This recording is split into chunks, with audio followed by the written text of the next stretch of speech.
Okay, graph theory, finding the shortest path using Dijkstra's algorithm. So we just learned how to find the shortest circuit, but there are times when we need a path from one area to another, and we don't really need to visit every single vertex.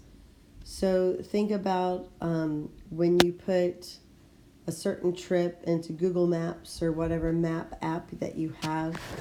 And so they basically are using the theorem we're about to look at to help you find the shortest, not necessarily distance, but the quickest path.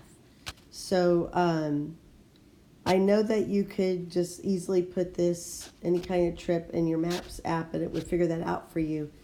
But we would like to know the math behind that. So they use Dijkstra's algorithm. Now in this box is a step-by-step method of how to use Dijkstra's algorithm. You will need to refer back to this box when you're doing your homework. But we're going to go ahead and do a demonstration with a particular map.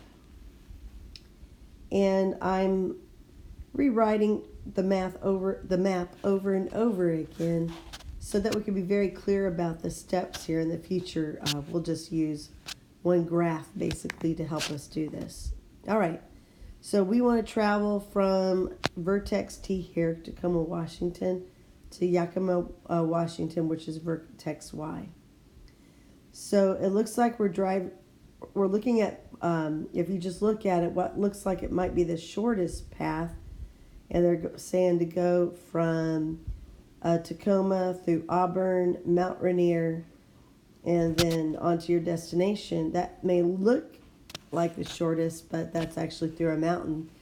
And that could cause you to slow down quite a bit because you're going through mountain driving. So it's best to really look at this in minutes. So our first step is to mark the ended vertex with a distance of 0. Okay, oops, did it again. Okay, and so we're going to mark that as current. That's the vertex that we're looking at. And step 2 is for each vertex leading to Y, calculate the distance to the end. Now Y is our end here. And it's pretty easy. We have 1, 2, 3 edges connected to Y. So I've got a distance of 104 that came from Y. 96 came from Y. And 76 came from Y. Now the reason why I'm saying what vertexes came from, because when I want a path at the end, I would like some sort of breadcrumb to help me find my way back. Okay, so step 3 and 4 says mark Y as visited. So I'll just cross that out. Mark the vertex with the smallest recorded distance as current. So vertex P has the smallest recorded distance, so that's my new vertex. So I'll put P there. And I'm going to pause this, and then I'm going to go ahead and recopy everything on the next graph. Okay, for each vertex leading to P and not leading to a visited vertex, find the distance to the end. If any distance is larger than the one already recorded, do not replace it.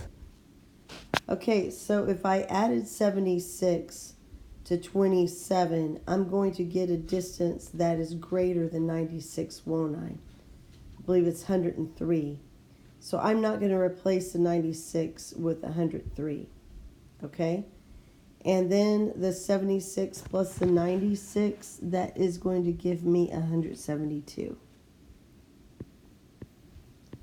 And that came from P. So it says mark P as visited with the smallest mark P as visited. Done. And it says a vertex with the smallest distance is now vertex, well, the ones that aren't visited, I have a choice of 172, 96, and 104. So 96 is my smallest distance, and that occurred at, I can hardly read my writing, MR. It's hard to see through what I have here. So that's now my current vertex. Okay, back to step 2. So I'm going to pause this and rewrite everything I just have. All right, it says for each vertex leading to MR and not leading to a visited vertex, Find the distance to the N. So I only have one edge that's not going back to a vertex that was visited, and that is the edge going from MR to A. So that 96 plus 79 gives me 175, and that came from MR. Okay? Now that's the only edge that I can go back to, so we're going to mark that as visited. It says the vertex with the smallest total distance is now. Well, I've got 104, 175, and 172, so that is now NB. So this is now the current vertex. Again, I'm going to pause and rewrite everything. All right, for each vertex leading to NB and not leading to a visited vertex, find the distance to the N. If any distance is larger than one already connected, do not replace it. So I've got an edge going from NB to A. And so 104 plus 36 gives me 140. Now that's smaller than the 175. So I am going to cross out that 175 because I found a better distance. A better time, right? So 140, and that came from NB. And that's the only edge leaving from NB that's not already been visited. Okay, so it says mark NB as visited. We'll do that. The vertex with the smallest total distance is now vertex, well, it looks like it's vertex A. Looks like I'll go back to black. Yellow we won't be able to see. Okay, so that's our new current vertex. And back to step 2. Again, I will pause. Okay, so for each vertex leading to A and not leading to a visited vertex, find the distance to the N. If any distance is larger than the one already recorded, do not replace it. Okay, so I've only got one edge leaving A that I've not already visited. So that will give me 160, and that came from vertex A. Okay, so mark vertex A is visited. The vertex with the smallest total distance is now vertex T. This is the current vertex, and it's our beginning vertex. Can we do any better going from E to T? Absolutely not. So we'll mark E as visited too.